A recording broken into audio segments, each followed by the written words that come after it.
Yang keempat, penilaian suatu perusahaan. Pada pembicaraan sebelumnya, kita memfokuskan konsep penilaian untuk surat berharga. Meskipun demikian, konsep penilaian juga bisa dilakukan dan sering dilakukan untuk menilai aset lainnya. Sebagai contoh, jika manajer keuangan ingin mengakuisisi atau membeli perusahaan lain, maka dia harus mengajukan harga penawaran. Untuk mengajukan harga penawaran tersebut, akan lebih baik jika ia mengetahui harga atau nilai yang pantas untuk perusahaan tersebut. Ada dua hal yang harus diperhatikan. Yang pertama, fokus kita adalah aliran kas, bukan laba atau rugi akuntansi. Karena melalui laporan aliran kas, pihak-pihak yang berkepentingan seperti kreditor, investor, dan lainnya dapat langsung menilai dan mengetahui kemampuan dari perusahaan tersebut untuk membayar dividen, utang, dan kewajiban-kewajiban lainnya. Seperti yang kita ketahui, kas adalah salah satu aset perusahaan yang penting dan harus ada. Yang kedua, kita memfokuskan pada aliran kas total yang akan diterima oleh semua investor atau pemegang saham dan pemegang hutang. Yang berikut, cara untuk menghitung nilai continuing value dihitung dengan menggunakan formula, yaitu nilai CV sama dengan free cash flow dalam kurung T tambah 1 per BACC kurang G.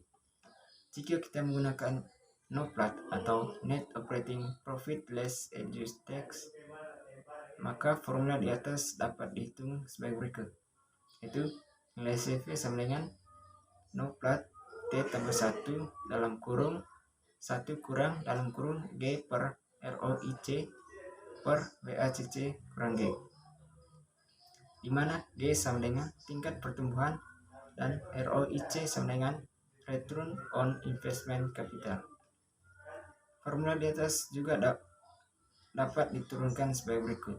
Yang pertama, FCF sama dengan NOPLAT dalam kurung 1 kurang IR, di mana IR adalah investment rate atau tingkat penginvestasian kembali. Sebagian dari laba perusahaan ada sebagian yang dibagikan ke investor dan ada yang diinvestasikan kembali. Laba yang dibagikan ke investor tersebut sama dengan laba total dikurangi jumlah yang diinvestasikan kembali. Yang kedua, G sama dengan ROIC kali IR. Tingkat pertumbuhan sama dengan Return on Invested Capital dikalikan investment rate. Tingkat pertumbuhan diperoleh dari seberapa besar dana yang diinvestasikan kembali atau IR dan seberapa besar dana tersebut menghasilkan keuntungan atau ROIC. Kemudian kita dapat melakukan sedikit perubahan, yaitu IR sama dengan G per ROIC.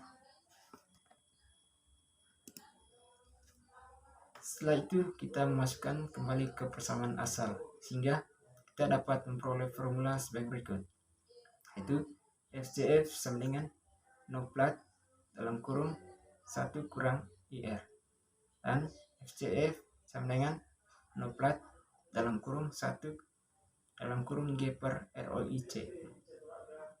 Ilustrasi di atas menggambarkan penggunaan konsep penilaian dengan mempresent value-kan aliran kas di masa mendatang untuk menilai suatu perusahaan.